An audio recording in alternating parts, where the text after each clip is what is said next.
Magandang araw po sa inyong lahat mga kababayan at eto nga mga ka-review natin finish ka na BBM Marcos mauubos na. Aba, naloko na. Kung nasa naghamon na kay Marcos Jr.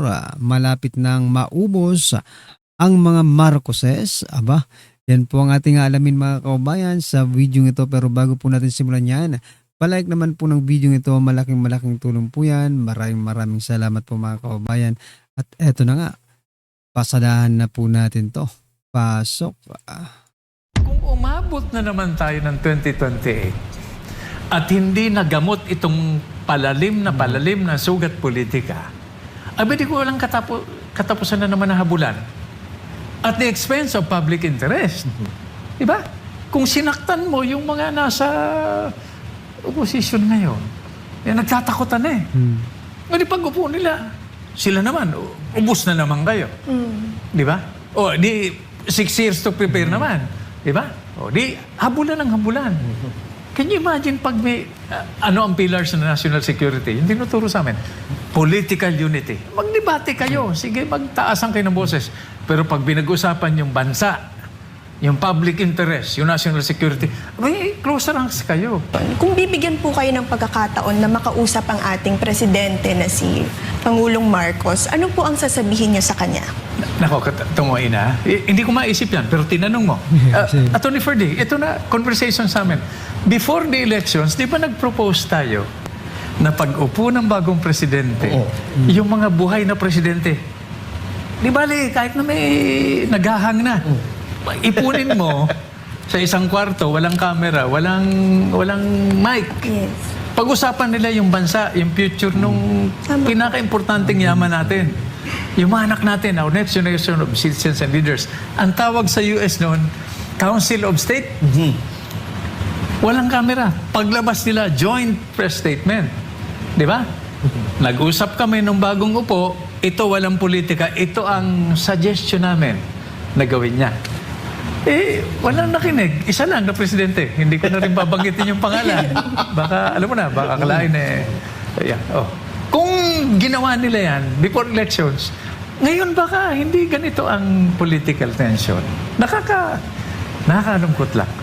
Okay, team unity. Former senator at isang living legend ng ating bansa. And part of our history, walang iba kundi si Colonel, Senator, Secretary Gringo Honasan. Good afternoon, Sir Gringo. Hello, Alam niyo po, Rina. isang karangalan talagang ikay mapanayam ngayong hapon. At ako po talaga ay sumasaludo sa inyo, sir. Maraming salamat po for gracing our show. Salamat sa inyo, Attorney Ferdy, sa mga nanonood sa atin, nakikinig. Sana may maibahagi tayo sa kanila. I'm sure. Good morning. To get the roll bowling. Yes. Siyempre, ladies first po Ladies ang rule first. namin dito. So, Ina? Sir Gringo, bago po kayo naging sundalo, narinig ko kayo din po ay interesado sa pagiging pari at eventually naging interested din po kayo sa pagiging doktor. Sa tingin po ninyo, ano po ang gumabay or nagtulak po sa inyo upang tahakin ang karera ng isang pagiging sundalo? Serbisyo. Servisyo. Nakikita ko nun yung mga kamag-anak namin, mga nakatatanda, no? Na pinakamarangal pala na paraan ng sa ating pamumuhay ay yung makatulong sa iba. Siguro, of course, hindi naman tayo perfecto, no? Pero service. So, nung una gusto ko yung maging pare. I cannot imagine. Hindi, ito, Attorney Ferdinand. So marami ako nakausap na mga pare at may mga nakausap din akong lumabas sa pagkapare. Okay. So tinanong ko, sabi ko, bakit nagbago ang isip ninyo? Diba 3 vows, no? Poverty, celibacy, and obedience. Akala ko yung pinakamatinding dahilan, yung celibacy. Dahil di ba, it goes against the sin of lust, no? Yung Yes. makalaman na pagnanasa. Yung pala karamihan, dahil sa vow of obedience. Dahil it goes against the sin of pride. Pag ang feeling siguro nila, at nangyayari din sa amin sa kasundaluhan, kung yung nag-uutos sa'yo, alam mo, iba ang pinanggagalingan Correct, correct. o mas limitado ang kakayahan. Hirap na hirap kang sumunod. So, lumalabas sila sa pagkapare, lumalabas sa seminaryo. So, poverty, celibacy and obedience, hindi pala celibacy. Obedience. Obedience. Oo. Naku, Yung for pagsunod. sure. So, pagkapare yun. Nakita ko na maraming lumalabas. Sabi ko, baka hindi pagpapare ang vocation ko. So, sabi ko, gusto ko mag-doktor. Chance Servisyo kayo. na naman, di ba? Yung mga may karamdaman. Ginagamot mo, no? Para hindi sila, hindi mag-deteriorate ang sitwasyon. Sabi ko sa father ko, gusto ko pong mag-doktor. Sabi niya, pag nag-doktor ka, dahil panganay ka, hindi na mag-aaral yung mga kapatid mo. Dahil mahal ang medisina nun, di ba? Hanggang ngayon naman. Hanggang yun. So, sundalo lang yung aking ama. Sabi ko, so ano gagawin ko? So, enroll ako napasok ako sa UP, sa University of the Philippines. I tried to take up economics. Sabi ko, ano pa ba ang pwede mong gawin? Sabi ng father ko, ba't hindi mo subukang kumuha ng entrance exam sa Philippine Military Academy? Kumuha naman ako ng exam. At tuloy-tuloy na. Yun. So, going back to your father, sabi nga, nasa military po siya noon, ano? He was a colonel, if I'm not mistaken. He was, well, modesty aside, father ko naman, no? I want to honor him also. He was the youngest lieutenant colonel in the history of the armed forces at that time. I see. Sabi ko, kailangan ma-break yung record na yun. So I also became the youngest full colonel during that time. Okay. By the way, Atty. Ferdy, no? Opo. Ina, yung father ko ang commander ng Presidential Security. Okay. Noong panahon ni Presidents Magsaysay and Garcia. Dalawang presidente pa lang pinaglingkuran niya, no? Pinaglingkuran niya as Presidential Security. Batalyon pa noon, hindi pa... I-follow up ko lang, ano, if you don't Sige mind, po. ano. So, pinayuhan kayo ng iyong ama na mag-entrance exam sa PMA. So, nung pumasa kayo, Bawat chapter sa buhay mo, meron kang matututunan, no? Makikilala mo yung sarili mo, weaknesses. Pero pag nagsama-sama tayo, together, no? Abe, mas marami tayong magagawa. Ang buhay na halimbawa niyan, actually buhay is a figure of speech, no? Yung mga national heroes natin no? Atty. Ferdy. Imperfect men. Di ba? Si Jose Rizal, medyo, Yes, sir. Atty. Ferdy, medyo underwrite ng konti. oo. Yan, Underwrite. Nasunod yata ako. Kaya nag-hesitate ako na. Pero, di ba, linguist, science, talagang genius. The pride of the Malay race, no? Malay race. Pero, ang balita ko, no, sa informasyon, chick boy. Buti na lang, hindi ako ganun, ano? Si them. Yes. Turuan sila. Katulad ginagawa ninyo ngayon. No? Binabahagi natin yung mga aral na natutunan natin sa buhay. No? Turuan sila kung ano dapat ang ipaglaban nila, pagsikapan nila. At turuan sila na hindi pwedeng Ilocano, Bicolano, kailangan Pilipino tayo. Together. One flag. Kahit na gaano ka galing kang leader, pag may karamdaman ka, hindi ka makatulog, hindi ka makain, hindi ka makaisip.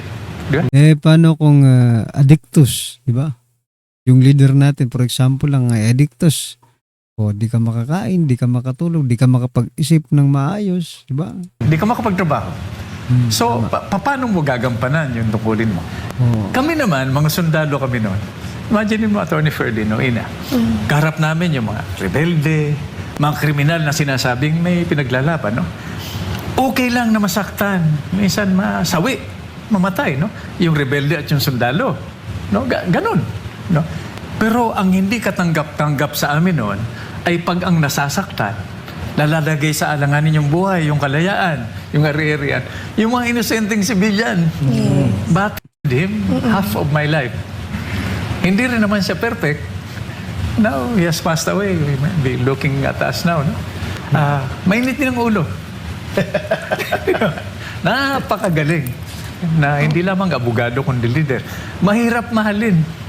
Hindi siya yung type na warm na tao, no? Pero once makilala mo siya, ako ang chief, naging aid muna niya ako, tapos chief security. Abe, noong mga panahon na yun I would stop a bullet for him. Oh. Ganun ang relasyon namin. At alam niya, Naka-close, ano? alam niya. So, ganun ang relasyon namin.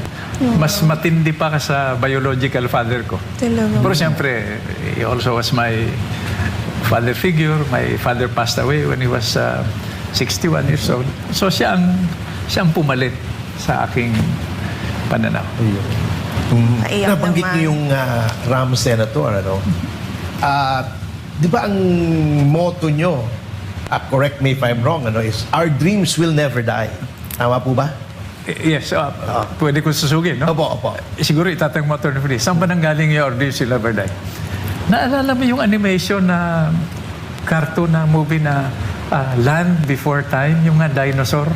Andun we pa hold nanggaling on on together. together. You know, our dreams will our dreams will never die. Doon pala yun. Doon I na- did not know that, ha? If we hold on together, we know our dreams shall never die.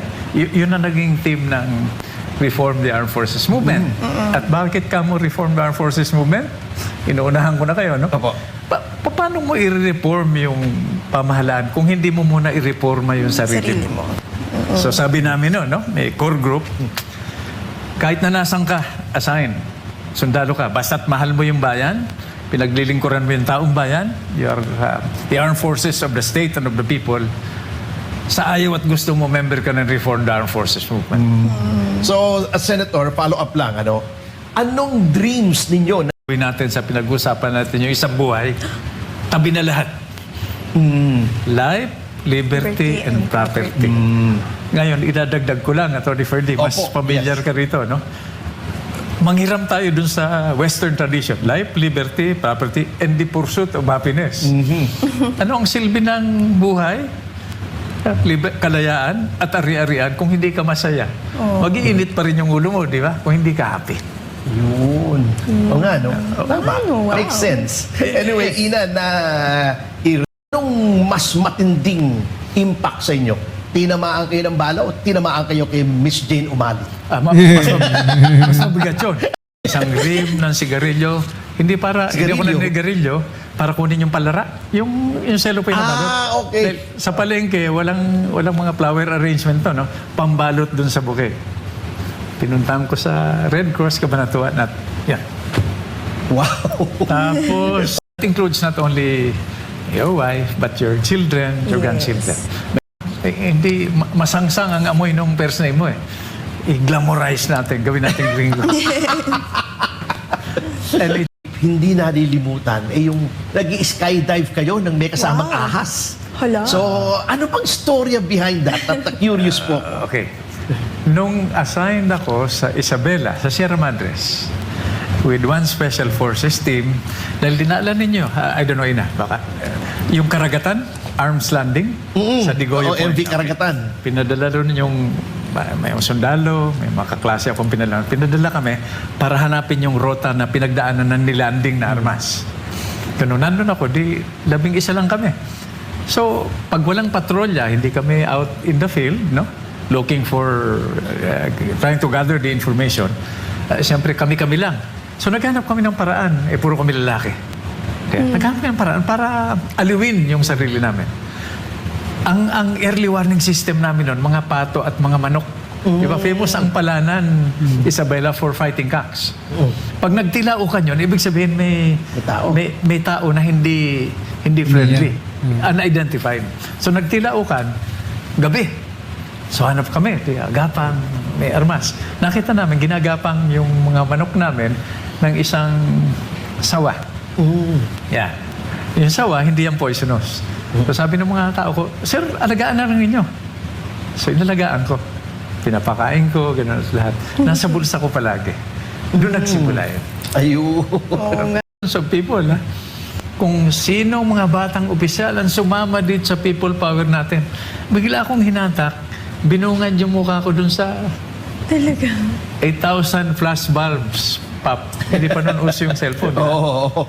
At that point, I don't know if one of the worst things in my life, I lost my anonymity. Hindi na ako pwede malling dahil kinabukasan, nasa front page ka na, ini-interview ka na, iniimbita ka na mag-switch. Doon nagsimula yung... hindi komportable na feeling, pero ganun talaga. Diba?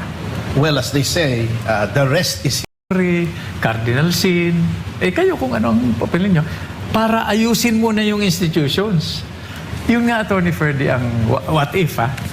Kung natuloy yun, dahil historically, pag magbalik tanaw tayo, we have been doing the same things over and over again, politically, economically, even in terms of national security, and expecting a different result.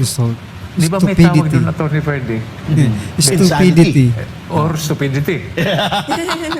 Correct. Freedom Constitution, 40 years ago. Itong Constitution, saligang batas natin, di ba? Revolutionary government. Ano ang isa sa unang ginawa natin? Nag-eleksyon tayo. Hindi mo natin rini-engineer yung COMELEC para, alam mo na, ayusin yung database, para mabuwasan naman o ma-minimize yung dayaan. Hindi masyadong maraming gastos. Patas na laban. Gumulo na naman ang politiko, pinabilis lang ninyo. O di, nag-uprising uli kami. So, yun ang mga lessons learned. So, balik tayo. National Unification Council, Unify. Wala na munang mga eleksyon. Di ba? Ayusin muna natin, di ba? Kandidato, yung qualification, i-repair natin yung damaged institutions. Well, cumulative yan hindi natin ginawa. Di ba? Di ba? Ito nga ang pangamba namin, Ina, no? Tony Ferdy.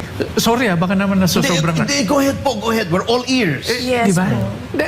Yun ang asikasuhin natin dahil kung umabot na naman tayo ng 2028 at hindi nagamot itong palalim na sugat politika, di ko walang katapusan na naman na habulan.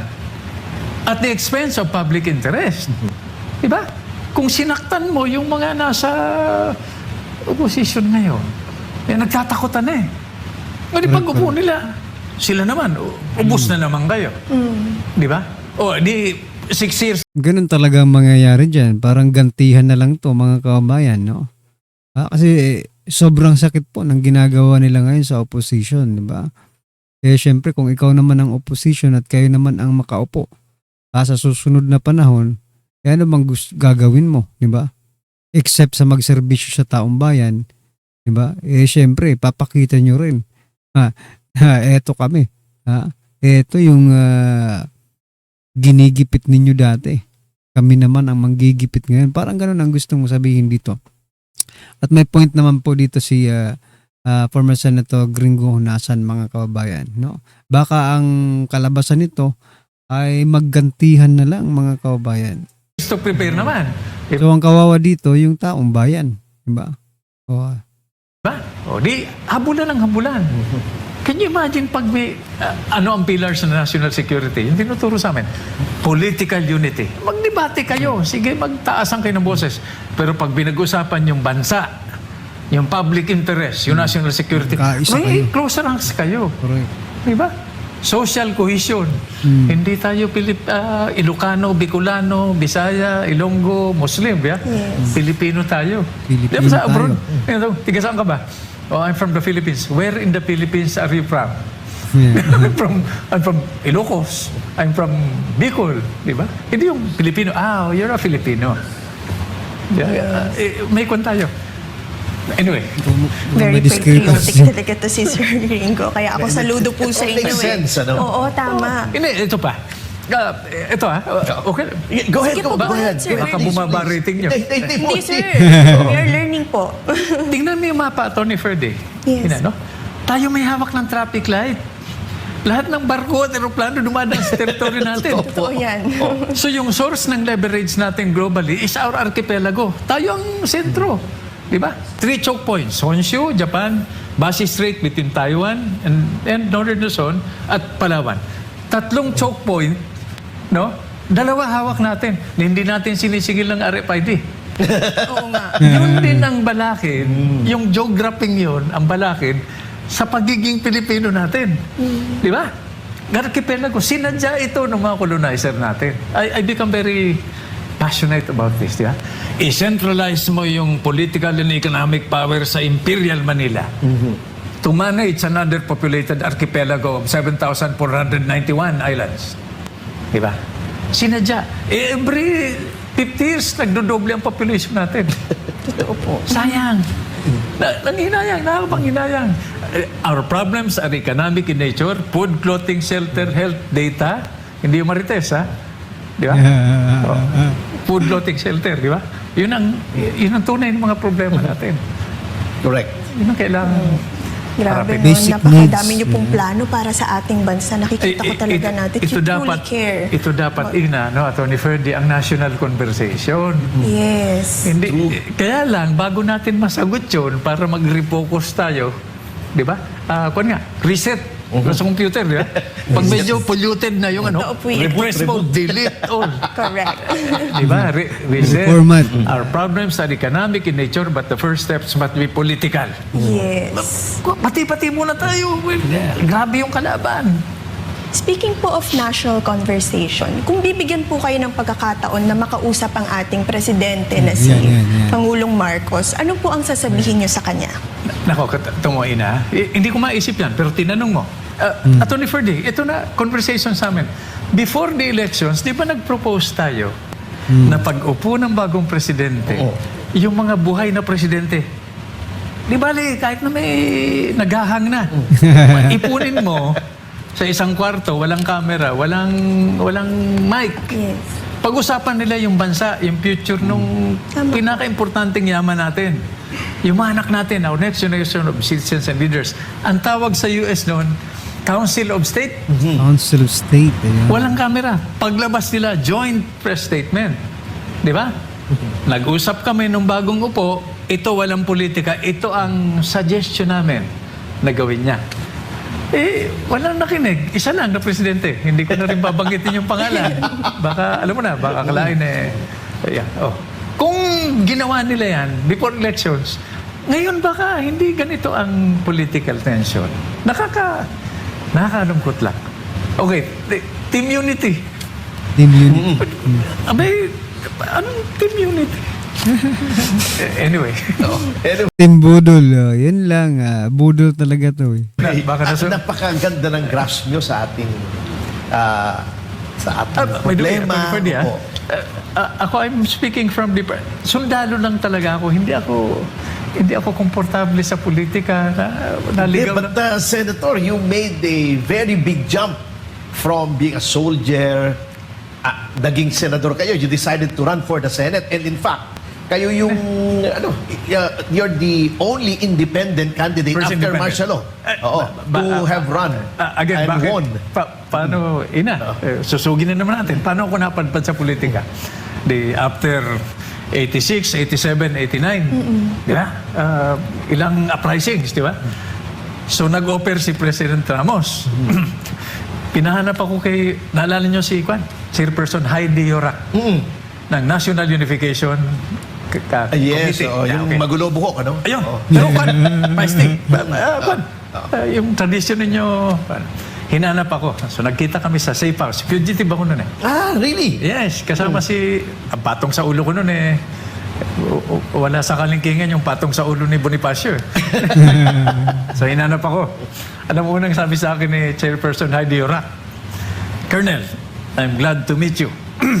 I have one message for you from President Ramos.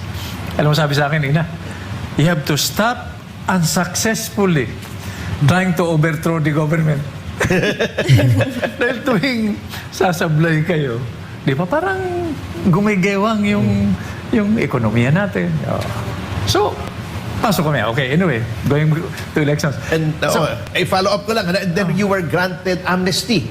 Pero before that, labas kami. Sabi namin, ano gagawin natin? Sabi ng mga kasamahan, yung parang core group, takbo tayo for eleksyon. Eleksyon ang gagawin natin sa eleksyon. Barangay captain? Hindi. Senador. Senador, alam mo ba yung wala tayong partido? Galing tayo, ang tingin sa atin, nanggulo pa tayo. Senador. So we organized an army of 1 million young volunteers. Wow. Nationwide. Grabe. 30 pesos, lalakad. Hindi, lalakad. Pag uwi, hindi man lang naghihila mo. So matutulog dun sa improvised headquarters. First independent senator in Philippine political history. Yes. Ang galing. Kasabay kong pumasok noon sa Senado, sina Senator Miriam, Senator Javier, Senator Vilon. Anyway, Yes, oo. But ganyan ang tingin mo sa akin. Nung sinabi mong independent senator. Anyway, May plano Oo yata. nga, no? May pahiwatig, attorney. hindi. Tingnan muna. Nandiyan na rin naman tayo sa Senado. Do you have any plans of running again, Senator? Hindi. Option yun. Okay? Dahil alam mo naman ngayon, elections, realistically, are becoming more and more expensive. Alam mo ang ginagawa ko ngayon? Nag-form kami ito. Opportunity nun to. Nag-form kami ng partido. Reform PH Party. Kasama ka sa advisory committee. Kay Mike Defensor yan. Yes, Oh, okay. yes. Oh. Ito yung mga siraulo na katulad ko, na veterano Natin, katulad natin. ng 86. Ina, yes. Yung mga veterano, buhay pa. Yung mga humiwalay sa original na Magdalo. Okay? Na group.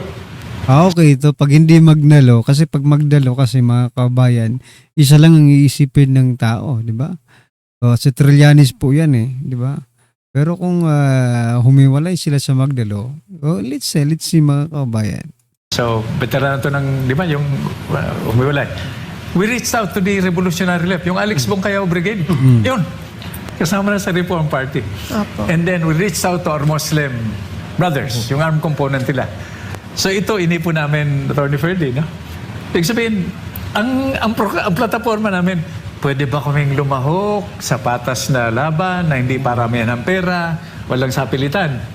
Di ba? Lumahok. Peaceful, legal, constitutional.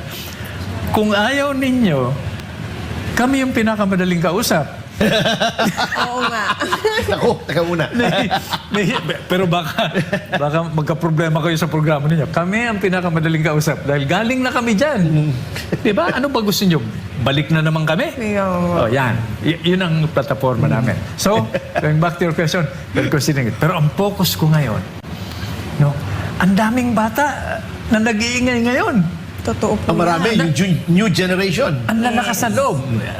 Huwag na akong magbanggit. Alam naman natin kung sino sila. Yes. Natutuwa ako dahil ang dami nila. Di ba? Can you imagine? So, kailangan connect the dots lang tayo. Pag-usapin natin sila, no, para they can jumpstart the whole thing. Yung henerasyon namin, ang daming ginawang mabuti, pero may ang dami rin ginawang sablay. Baka makorek nila yan. Learning curve, technology. Tinanong ko yung iba sa kanila. Inimbita ako sa kongreso minsan as a resource person for charter change. Pagpunta ko ron no? Parang naging programa ko na to. Hindi, talaga namang kayo ang bida rito. Yes, totoo po yan. Sa pagpunta ko ron, Attorney Ferdinand, sabi ko, itong kongreso parang this might be a damaged institution. Nag-open forum, ang daming tanong. Ang gagaling magtanong. Opo. Super galing. So nung coffee break, nilapitan ko, sabi ko, Congressman, ba't hindi kayo nagtatanong? Di ba? Ba't hindi kayo nagsasalita? Alam mo, sabi sa akin, Sir, pag nagsalita kami, papatayan kami ng gripo. Ang daming ganon. Can you imagine pa? Natutuwa ako dahil at least harapan, di ba? Di ba? Harapan. Ito ang kailangan natin mga leader. Malalakas na loob. But going back to your question, I'm considering it. Pero siguro, Basta, Senator. Pero pag kongreso mga kabayan, marami po dyan yung mga no, mga buhaya. Diba? Anyway. Or if you ever decide, I'm 125% with you. Ay, nako. Alam ko yan. Yes. Sorry. Pati ang mga kabataang Pilipino. I hope, I pray. You have our support po. And speaking po of mga kabataang Pilipino na talagang maiingay at malalakas ang loob, ano po ang gusto ninyong maipamana sa susunod na henerasyon? Go back to history. The ancient Greeks. Yes. Di ba? Ang hero sa kanila, Attorney Ferdy, hindi mga superstar, hindi mga iconic, di ba? Any group of women, men, children, young or old, who together work and build for the next generation, hero yun.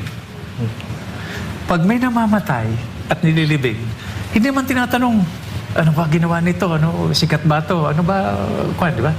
Did they have passion? So pag pinagsama-sama mo yung working together and built for the next generation at yung passion na built-in, wired tayo mga Pilipino for passion. Di ba? Ito, nagsasalita tayo. You get carried away. Heroes. And we are a nation of heroes. That's true. Tinatanong ako, di ba yung West Philippine Sea? Oh, Senator, former Colonel, former Rebel, former Secretary. Di ba? Merong mga army yung Pilipinas pantapat doon sa intrusions ng, di ba, ng ibang superpowers. Sabi ko, walang army ang Pilipinas. Because the Philippines is an army. Yes. Totoo. Every Filipino. Asan tayo ngayon? Asan sila? Yung Kastila, yung Amerikano, yung Hapon, di ba? Sabi na, asymmetric warfare na ngayon eh. Drone, di ba? High-tech, hindi na yung tapatan. Sabi ko, 300 years ang experience natin sa asymmetric warfare. No. We have the best soldiers in the world. We also have the best peacekeepers. May general tayo. Peacekeeping force sa Gaza. UN. Magre-retire. Hindi pinayagan. In-extend. Ganon tayo kagaling as soldiers and peacekeepers. Opo. Alam niyo, Senator, ang dami pong natutuwang viewers sa atin ngayon. Kaya grabe. batiin po natin sila. Ang daming nagre-react. So yan mga kababayan, no? Parang may ano ko dito, may duda ko dito sa interview ito mga kababayan. Parang anyway, papalapit na kasi ang eleksyon eh, no? So yan, para hindi lang tayo magkamali sa susunod na mga panahon. I'm not saying na wag niyo po itong suportahan, pero syempre, no? Pag-aralan po natin na mabuti mga kababayan dahil nga, di ba? Naging senador na rin po ito eh, si Gringo Hunasan at anong masasabi na? Pero isa po ito ha, mga kababayan, no? Isa po ito sa mga ano ni inendorso yata eh, no? Yung last na. Correct me if I'm wrong ha, ni former President Duterte, no? Kasi kulang nga sila, di ba? Isa yun sa mga inendorso. Dalawa sila ni Kerubin ba yun? Buti na lang hindi nanalo si Kerubin kasi di ba ngayon medyo na si Kerubin eh. Anyway, ano pong masasabi niyo dyan mga kabayan? Just comment down below at syempre huwag mong kalimutang i-like ang video ito. Malaking tulong po yan. Maraming salamat po.